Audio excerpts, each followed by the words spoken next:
Hi you guys, welcome back to the channel. Today I'm going to answer a question I got from a viewer specific to 457B plans.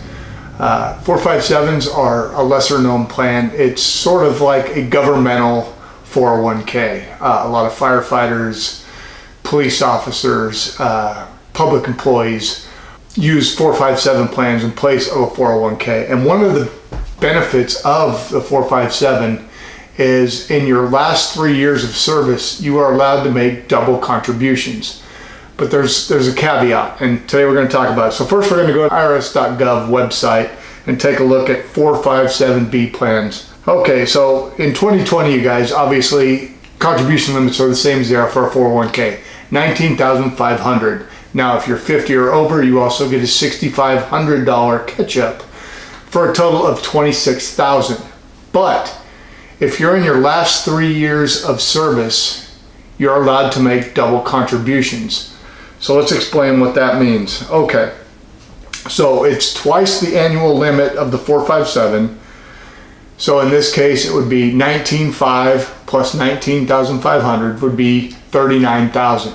As long as you have not maxed out contributions in the past. So what this allows you is, let's say early in your career, you only put away 5% of your salary. So there were a number of years earlier on that you did not max out your contributions to the 457.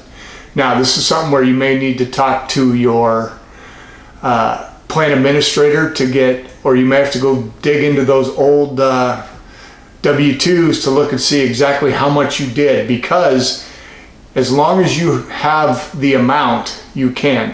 Now, when you do the double contributions, the $6,500 catch-up is included in that double. So you can't do 19,500, 19,500 plus 6,500.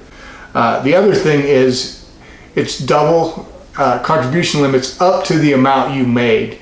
So let's say you only made $35,000. You could contribute up to that amount.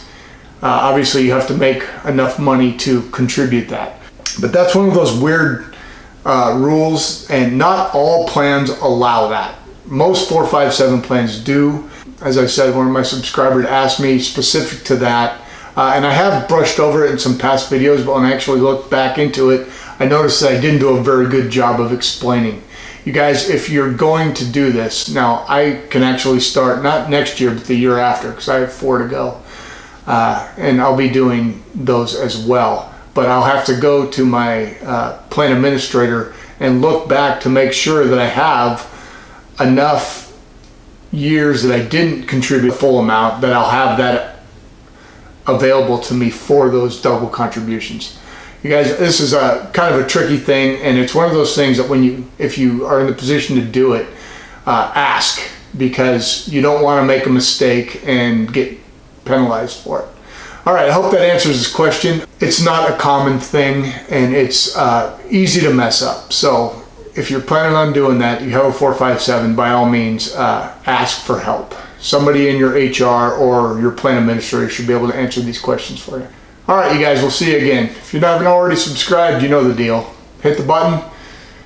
Do me a favor, drop me a like. That helps the algorithm, and we'll see you again. Thanks.